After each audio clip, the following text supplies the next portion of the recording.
I'm Jenn, the Holistic Health Boss, your functional diagnostic health practitioner and expert. And this week on this video, I want to help you to find calm amongst the storm of change that has been going on recently. Now, I admittedly don't have the answers for what is going on in the world right now. I have been doing my best to listen, observe, learn, and explore all of this to gain a better understanding of how to move forward in a more positive direction as humanity. But there is one thing that I absolutely do know, and that is that the heaviness of all of this could be definitely affecting your health. As I've talked to many friends, family members, and clients over the past week of all ages, ethnicities, and social status, what we've all had in common is the stir of emotions and stress related to the recent events. Now, life will continue to happen, and you can't always predict or avoid stressful situations, but how you choose to navigate them is what makes a difference when it comes to your health. And whatever stance you take on the current issues, or even if you are choosing not to participate right now, your health plays a very vital role in your ability to live, breathe, and speak your truth. It's difficult to see clearly, to communicate your truth, and navigate for a better future when you are feeling run down, tired, irritable, and just not like yourself. In order for change to happen, we have to make intentional choices to change, and being in a healthy space supports your ability to do just that.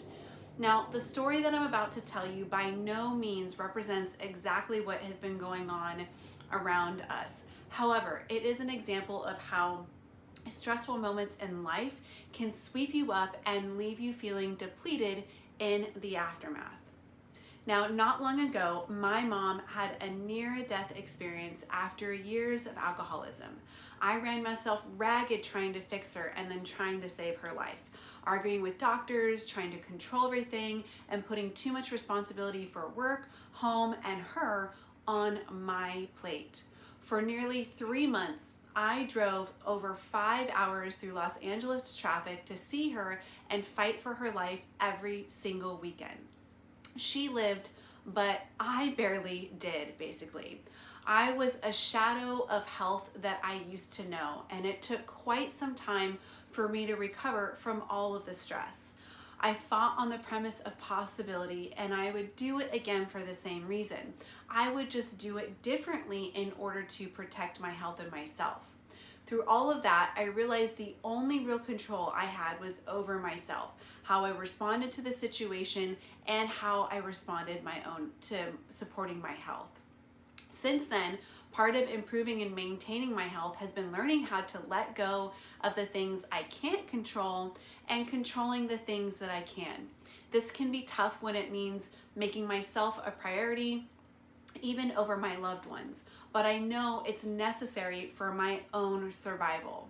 The emotional load from what has been going on between COVID-19 and the recent events following George Floyd's death could be taking a huge toll on your health, and you may not even be realizing it. For example, emotional stress can diminish your digestive power and your ability to absorb nutrients from food, resulting in nutrient deficiencies. It could be altering your sleep quality, leaving you feeling foggy-headed, irritable, and not fully recovered in the morning to bounce out of bed or to get through the day like you normally would. It can be increasing cortisol hormone production, leading to other hormone imbalances, food cravings, and eventually contributing to weight gain. What is going on in the world is definitely of great importance, and so is your health at the same time. So that's why I put together this video to share 3 tips to help you find calm in the storm of change so that you can live, breathe, and speak your truth in the midst of any stressful situation that you might find yourself in. Now, being able to identify the burden of stress on the body at any point in time and knowing how to take action to reduce it is the main message that I actually teach all of my health coaching clients in order to help them become their own health boss, and it's one that I personally practice. Whether that's by taking action to maybe eat in alignment with what your body needs, get adequate sleep and rest over all else, turn down the exercise intensity even when your ego says no, let's go, and support the body with proper supplements until it can support itself, or noticing when a situation is causing emotional or mental stress and changing the course, or by reducing toxic exposures as much as possible and enhancing the body's natural detox capacity to limit them. You need strength to fight the good fight, whatever that means for you right now, or to weather the storm as an observer. And these 3 tips I'm about to share with you will help you do just that during these ever-changing times that we're going through. Tip number 1 is to consume consciously. It's easy to get sucked into all the information being broadcast on social media and the news.